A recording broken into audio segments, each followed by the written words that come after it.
Making a joke. Check this out. New shows? Check. We are LifeSouth. Some new talent?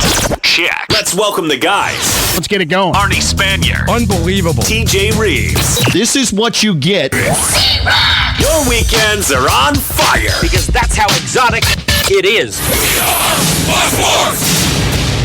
We are The Source, WOCA. All right, 5 minutes after 8 o'clock. Thank you for tuning in. Galen Unold is on the phone from LifeSouth Community Blood Center. I was just checking out the weather. Remember, there's a tornado watch in effect. We've already had at least one lightning and thunder happening here. I'm looking at the weather map. And actually, it looks like we're just about at the worst of it right now, which is good news. It looks like it's passing relatively quickly. Galen, you're out in the middle of it, aren't you? Yeah. I'm just, I'm in town today, but I'm driving around in town. Oh, okay. So you're not on the interstate? Rain's not bad, but it's windy. Yeah, it's really windy. So. Yeah, the what do you call the radar in motion thing that they have on the weather.com site? Right. It pretty much looks like by 1 o'clock, this should be passed. It's what it looks like on here. So. But nevertheless, there is still a tornado watch in effect. Let me just refresh that, see what we have here. My good friend in Pensacola, his house got hit by a tornado last night. Oh, no. Thankfully, he's okay. Oh, thank God. These tornadoes are just, they're just deadly. You just don't know where they're going or where they're coming from them or when they're going to hit. So there was a, let me go back to, I think 3 people's... 3 dead after a deadly storm spawned at least 18 tornadoes across the South. That's what it says here on the Weather Channel website. Severe weather outbreak. 3 dead as multiple tornadoes strike the South. Large tornadoes hammered the South on Tuesday, reducing homes to rubble. So your friend's home is gone? No. It hit it, but it didn't destroy it. It just ripped some shingles off, fencing off. Yeah, it just knocked down some trees. Thankfully, his house is still standing. Yeah. Well, I'm looking at some pictures. It did what it does. Here's the Florida part of this. For the second time in as many weeks, a large tornado left major damage in Escambia County, located in the far western portion of the Florida Panhandle. Right. That's where he lives in Pensacola. Is Escambia County. Several cars were flipped. The twister crossed I-10. It flipped a tractor trailer. Oh my God! On the Escambia Bay Bridge. Oh, how scary is that? Very scary. The highway was closed from mile marker 17 to mile marker 43. 24 units of the Mooring apartment complex in Pensacola were completely destroyed. Well, let's just pray we don't get anything here. So you're not driving. You're staying put. No. I'm on the road. I'm just not going to Gainesville today. Oh, okay. Mm-hmm. Yeah, life doesn't stop, when bad weather comes, because businesses are still open and kids got to go to school and we have to move. Galen is in the business of preparing for disasters. That's exactly. what you're in that. That's part of what you do. And that's what he's doing. Right. He goes around to make sure the blood centers are fine and safe. Well, I do have something fun. I think you're going to like this one, Galen, because I know you love reading books, and I've got the top 10 baseball books of all time.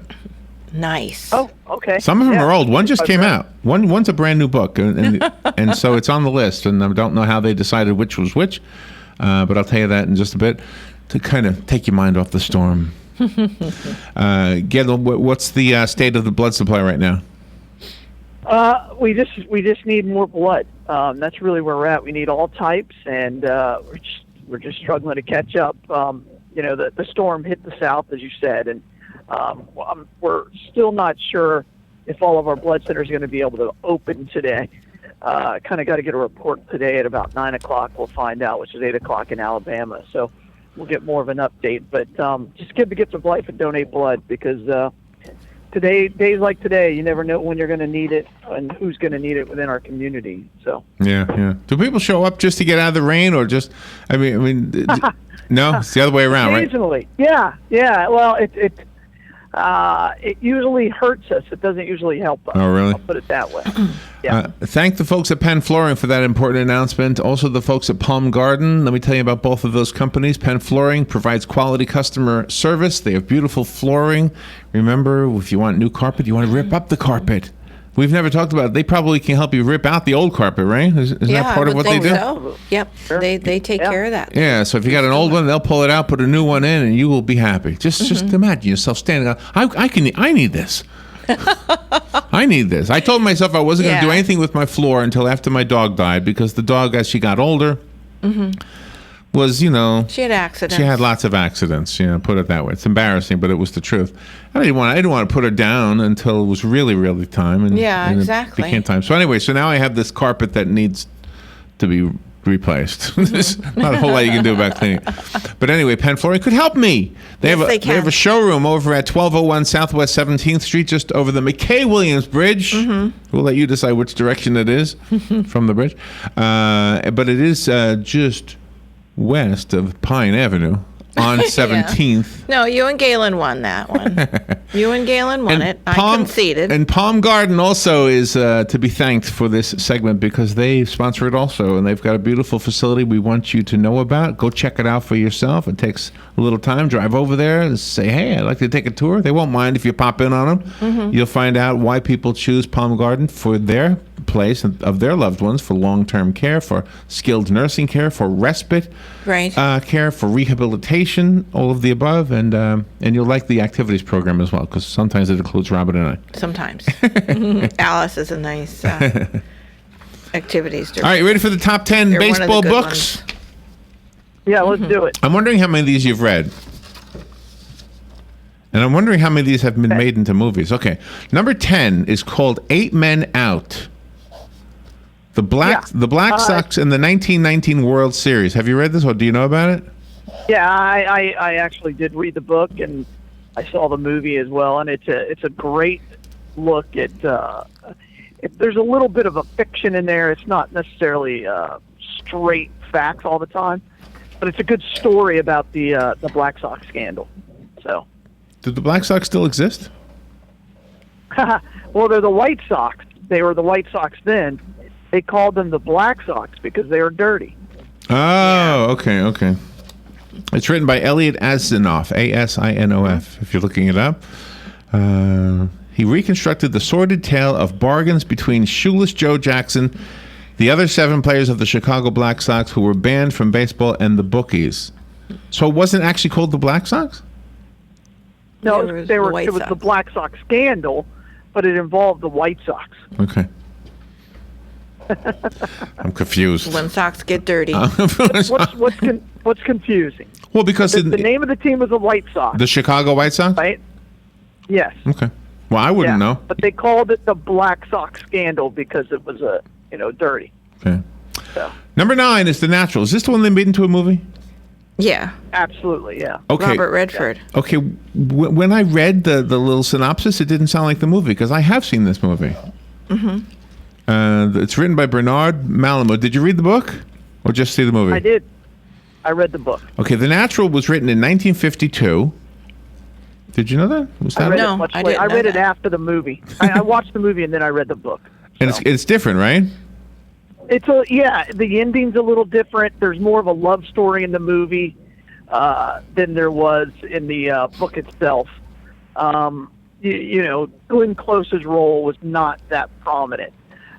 Whereas the girl who brought him down was much more prominent. So it was just So Roy Hobbs is brought to a major league training camp at the age of 19, and he's never been affected by coaches, politicians, or advertising agencies. At the age of 34, he returns to play for the last place team and leads them to first place. The New York Knights. The Natural. Yeah. Okay. Number 8 is a book titled Babe, The Legend Comes to Life by Robert Creamer. I've read a couple of Babe Ruth books. I don't know if I don't remember that one specifically. Okay, this is what it's. I think I read a book of. Go ahead. This is the Amazon review. It says this is hands down the best biography to be written about the most fascinating person to ever play the game, Babe Ruth. It covers the one where it really talks about his childhood, and his parents. Yeah, it says it covers his early days in the orphanage, and hard living party days. It's detailed down to the weather on the game days. The weather. Wow. Maybe I didn't read it. but a lot of them, a lot of an autobiography, it's not like his life's going to change that dramatically. But, I've read 2 autobiographies about Babe Ruth. One was just about his time when he was with the Red Sox and his coming up with the Red Sox. So it says here, everything about Babe Ruth reflected his sexuality. Is that right? The restless, I didn't read that. Roving energy, the aggressive skills, fastball pitching, home run hitting, the speed with which he drove cars. Sowing his wild oats. I wanted to ask you about that, Galen. No, I read the one autobiography I read. It was constantly trying to fill the void left when his parents abandoned him. I think that's a better description of what Babe was all about, why he lived so large, and he was constantly trying to replace that hole that his parents abandoned him. And so. Yeah, that's the hole he was trying to fill. Dr. Ruth one time said that people are sometimes mouth fixated, and he must have been. It says it shows the constant need to placate his mouth with food, drink, cigar, chewing gum, anything. He always had something in his mouth. Oh gosh. Yeah, makes sense. Galen, did you have a chance to sow your wild seeds? Your wild oats. Wild oats. I don't know. You don't know? I don't know. I didn't. That didn't happen. I mean, I was in the Navy for 4 years. Yeah? Any wild oats out there? Oh, there's a lot of. I lived in the Philippines for 3 years. Oh, there you go. I missed that. I didn't get my wild oat Been to movement. Thailand. Been to Hong Kong. Well, you could have it now. I could. Been to Korea. You don't have to be 19. 61 years old. Sowing wild oats. Yeah. Not so wild anymore, are they? You could be out on the town every night. All right. We'll take a little break and we'll be right back with Galen. We've got more of the top 10 baseball books of all time, and I'll see if there's an update on the weather. We'll be right back. The weather is brought to you by myfwc.com. Safe boating is no accident. It'll be mostly cloudy and windy today with a couple of showers and strong thunderstorms around, especially from late morning on. There can be some damaging wind gusts, even an isolated tornado in any of those thunderstorms later today, the high 76 to 80. A shower and thunderstorm early Wednesday night, then clouds breaking late Wednesday night, breezy and colder, low 44 in the north to 51 in the south. Sunshine Thursday, highs in the 60s. From the Florida Weather Center, I'm Joe Lundberg. Hi, this is JP from Penn Flooring here in Ocala. I would like to invite you to come in and visit our spacious showroom where we have solutions for every style and budget. From wall-to-wall carpet to hardwood floors and tiles, we have an unsurpassed selection of flooring. At Penn Flooring, we've provided quality customer service with a family touch for over 25 years. Visit our website at pennflooring.com or come by our showroom, 1201 Southwest 17th Street, just over the bridge. Penn Flooring, quality customer service with a family touch. Palm Garden wants to get to the heart of the matter. If you've been in the hospital as a cardiac patient, maybe you have a pacemaker or congestive heart failure or an arrhythmia, or perhaps you're a heart bypass patient, then consider Palm Garden as your rehab choice. With proven outcomes second to none, Palm Garden fixes broken hearts. Call today at 854-6262. That's 854-6262. 18 minutes after 8 o'clock, Galen Unold is on the phone from LifeSouth Community Blood Center. We are having fun with Galen as always, but there's a serious, important message that Galen has, which is donate blood. That's the only way we have a blood supply. Just donate blood. Just do it. Just do it. Also, there's a serious message right now regarding the weather. And let me tell you, if I have an update on this, there is a tornado watch in effect for our area, which is pretty much the entire county, the entire northeast part of Florida, southeast Georgia. The latest post from the National Weather Service was 13 minutes ago. But the good news, I guess, I'm playing amateur meteorologist now. I'm going to weather.com to do this.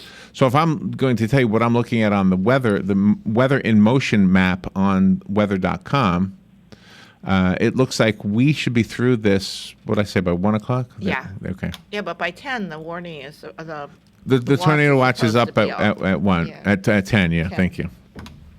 All right, back to the fun stuff. By the way, if you want to look out the window here, I turned the camera around so you can see the rain falling in the entranceway here at the Paddock Mall. Yeah, that's a better thing. There's more action out there. All right, the last book I told you about was titled Babe, the Legend Comes to Life. That was number 8. Number 7 is Perfect I'm Not, Boomer on Beer, Brawls, Backaches, and Baseball. Have you heard this one? No, I didn't. No, I haven't. This is written by David Wells and Chris Kresge, possibly the most offensive baseball player in history and the hardest partier since Babe Ruth. David Wells lays it all out in his own way. For those of you who caught the brilliantly crude HBO series Southbound and Down, you'll recognize similarities between the hilarious main character Kenny Powers and Wells. Oh. The title really says it all. Perfect I'm Not, Boomer on Beer, Brawls, Backaches, and Baseball. Backache. He he pitched for the New York Yankees. He actually pitched a perfect game, and when he was drunk. He did actually. Yeah, he was hungover. I don't know if he was drunk, but he talks about how he was hungover and wears that as a badge of courage. So. Okay, yeah, he talks about how in 1998 he had pitched a perfect game while he was still drunk from the night before. He estimates that 10 to 25% of the players are drunk at any given time. I just don't believe that, but that's okay. Okay. All right, so that was number 7. Number 6, Bang the Drum Slowly. That was with Jack Lemmon, I think, in the movie. Says Paul Newman and Robert De Niro. That's what it says here. Oh, okay. Yeah. I got the wrong one. Oh, The Paper Tiger is what I'm thinking. This is by Mark Harris. Have you read this one? I have. Yeah. The book centers around the narrator pitcher Henry Wiggin and Bruce Pearson, his catcher. Yeah, it just talks about his battles, and it's not really a baseball book as it is about two men who are just trying to live their life and get through everything that's thrown at them. It's actually a really good read. I never saw the movie. Well, it says here, definitely read this before checking out the TV remake with Paul Newman and the movie version with Robert De Niro. It says here the book is definitely better. Yeah, I mean, I know it was about the guy who signs his contract and and then he gets cancer, and then he's hiding it because he's trying to battle through this cancer. It's a really good story. Really good story. Number 5 on the book, the best top 10 books about baseball is called Ball 4 by Jim Button. Is that how you say his name? Button. Jim Button. A former Major League Baseball pitcher for the Yankees. This book is very controversial because, and I would encourage everybody who's a baseball fan to read it because it told so many stories that many people felt were out of school, right? He told stories he shouldn't have. And, he talks about, he pitched for the Yankees and talks about his minor league career. And, again, it's good. There's some really good stories, and I'm just trying to think of some of them off the top of my head, and I can't come to it. But it was the first real Major League Baseball story that gave you inside information. So it was really good, and I think in a lot of ways he did a discredit to the game and to himself when he wrote the book because he never recovered either financially or in the public eye, and he's still looked at as an outsider. Even really? After that. So, here's an interesting contrast. One reviewer says the most important sports book ever written. Another one quotes Bowie Kuhn, the baseball commissioner, who discredited it and charged that it was detrimental to the sport. And I got to know Bowie Kuhn a little bit because we used to have him on our radio show in Jacksonville, and he talks about this book a lot because he didn't like the way it portrayed the baseball as the owners are all about. They're very, very greedy. Nobody cares about the fans. It's not about the game. It's about making money, and that's why people loved it so much because he did say there were so many inside stories about the business of baseball that had never really been shared. So, let me squeeze in a phone call. Good morning. You're on the air. Hey, yeah. Good morning. Are you talking about Ball 4 by Jim Bouton? Yeah. Yeah, it's funny. I just turned it on. I read that book in high school, probably about the same age. And I can tell you the one thing it did for me, because I was I was in New York, is it was the first time I realized how poor, bad behaved these players were. Of course, they had all the profanity and it had all this stuff, but it really took a lot of the silver lining off the sport of baseball. It's like, oh my God, these guys are really a bunch of lechers, and it was an interesting read as a high school boy, put it that way. I think that was part of the problem, because baseball was so innocent when you were a kid. And this was the first book that was written that really brought out the dirty side of baseball. Interesting. Yeah. Wow. Yeah, he's right. I mean, it showed these men that most people thought as heroes as, oh my gosh, these guys are just a bunch of young men and they act like a bunch of young men. I read this when I was in the Navy, and so I wasn't as shocked by it because I was surrounded by a bunch of young men who acted like a bunch of young men. So, but honestly, I can imagine if you were in high school or younger than that, that book would have been shocking to you. So, and again, when this came out, there was nothing like it. I mean, it changed the way books are written about sports. So, because before that, everybody was put on a pedestal and, about how great they were and the great human beings they were. And this book really, lifted the rock up. And just to let you know, I just read a book, the biography of Joe DiMaggio, who used to be one of my heroes. Mm-hmm. Oh my gosh. Yeah. You don't want to read about what he used to do. Oh, no. Oh, wow. It was rough. All right. Thanks for the call. Appreciate the call. Yeah, you got it. That was fun. All right, guys. Four more books in the top 10 baseball books of all time. The Catcher Was a Spy is number 4. The Mysterious Life of Mo Berg. I haven't read that one. A well-written biography about baseball's most diverse character. This baseball book to read this summer entertains as it reels off an impressive array of baseball trivia. The only reason it's not higher on the list is because it's not as timely as the others. Yeah, I haven't read that one. Okay. It says, let's see, many players knew him, Mo Berg, as both the brainiest guy in baseball and the strangest man in baseball. After his baseball career, he served as a spy for the Office of Strategic Services during World War II. Gosh, nice. Number 3. This is the newest book on the list. It's Baseball Prospectus 2016. It's not really a book. I mean, it's an encyclopedia of stats. They put it at number 3. All right, why not? All right. Why not? Number 2 is called Juiced. Number 2 is called Juiced. Wild Times, Rampant Roids, Smash Hits, and How Baseball Got Big. Jose Canseco. It's exactly that. And I read it. If you believe Jose Canseco, then you believe at the time that something like 80% of all the baseball players were doing steroids. Oh.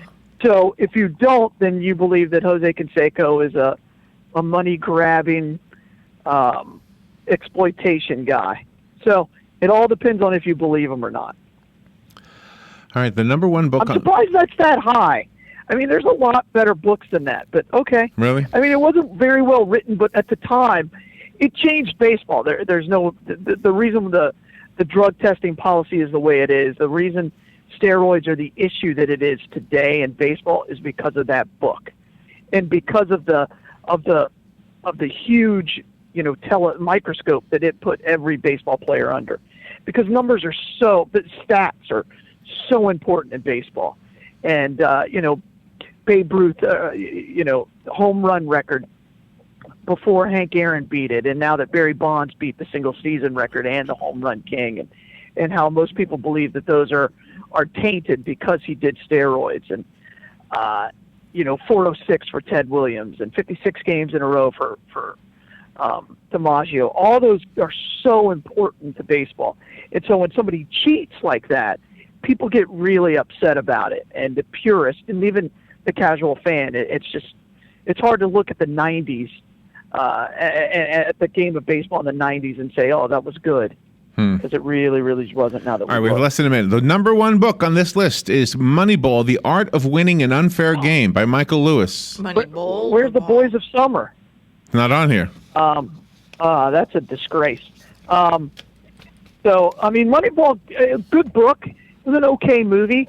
It was more about the backside of baseball and how, stat guys are now running the game, and how too many times people are putting their time, energy, and effort into the wrong stat. And rather than looking at somebody's, on base average, they're just looking at their, right. The number of home runs. 15 seconds, Galen. But Boys of Summer. If the Boys of Summer, it's not on your list. It's not a good list. Well, we'll replace that with the number 3 of the statistic book. Okay, Galen, where's the Bloodmobile today? 5 seconds. Bloodmobile today is actually at the Bellevue Public Library. How about that? All right. Be careful out there in the rain. We'll be right back. All right, bye, y'all. Radio. I'm Lillian Wu. Donald Trump takes Nevada. This is an amazing night, and I love the country. Last night's caucus is his third straight win in the contest